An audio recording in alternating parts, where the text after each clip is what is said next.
Thank you. The building is often referred to as Mackintosh's masterwork, and it's recently been voted Britain's favourite building of the last 175 years in a public poll. So I'll try and give you a taste of just why everyone here thinks it's so special. I'll show you quickly the route we're going to take around the building. I'll be giving you about a 45-minute tour today. This is the door you will have come into on the east facade on Dalhousie Street. So I'll talk to you about the model here for a few minutes, tell you a bit about the external features of the school, and then I'll bring you along the basement corridor, up the main stairs there.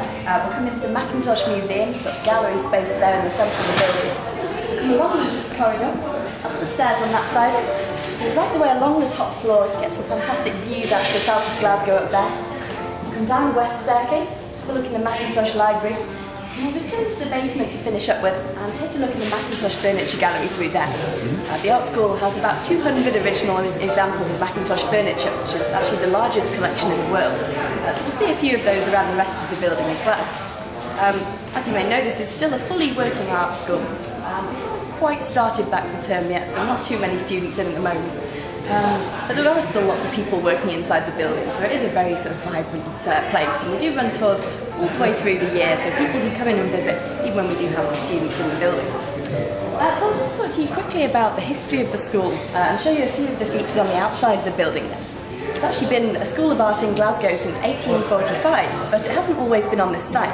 There were two previous buildings in other locations, one in Merchant City towards the east of Glasgow, and one just one block east from here on the corner of Rose Street and Sochiel Street.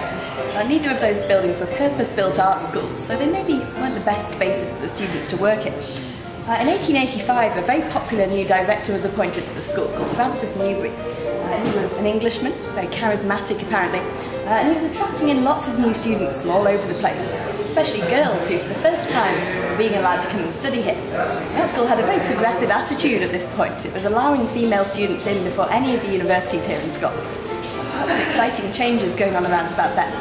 And as I say, they were becoming very overcrowded in that second building, where the studios weren't as good as they could be anyway.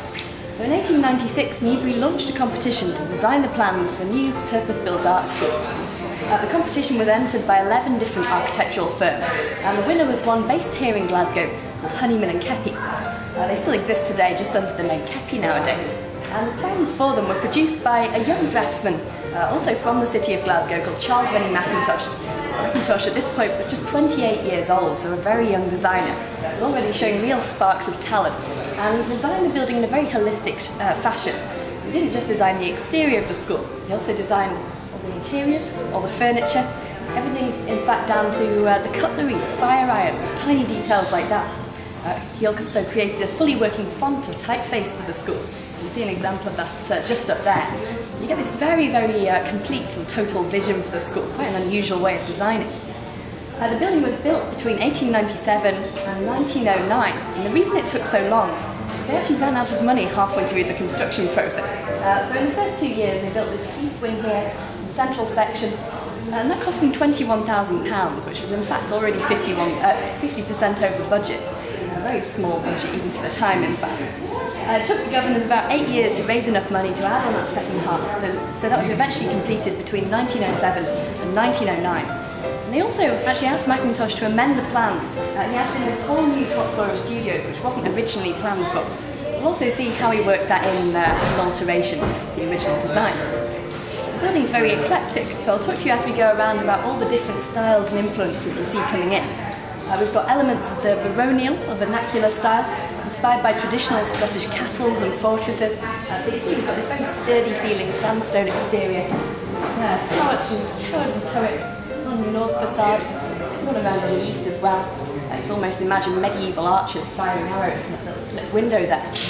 We've also got inspiration coming from much more modern sources. We've got the Art Nouveau style, which was very popular of course in Europe at the time. With lots of loose flowing curves, organic shapes drawn from nature. The rose is a very common motif you'll see running all the way around the school. You also begin to get a much more sort of geometric and linear style as well. So lots of grids, lattice work and squares. This is the precursor to the Art Deco style. Mackintosh was very ahead of his time with this. Art Deco didn't really begin to flourish in Europe until the 1920s, 1930s. So really pushing the boundaries there. And we'll also see influence from Japanese design and the arts and crafts movement too. You can see these little circular roundels coming up from the railings there, which are said to be inspired by a samurai's crest. Inside each one, there are little abstract motifs drawn from nature, and said to be a scarab beetle, another one a ladybird. But it is worth saying that Mackintosh didn't really write very much about what his ideas meant, where they came from. So a lot of what I'll tell you today is just based on the opinion of curators and experts over the years. So I'll take you along the basement corridor now, and we'll head up the main stairs into the foyer. If you've got any questions about anything as we go around, then do feel free to ask me those as well. Thank you.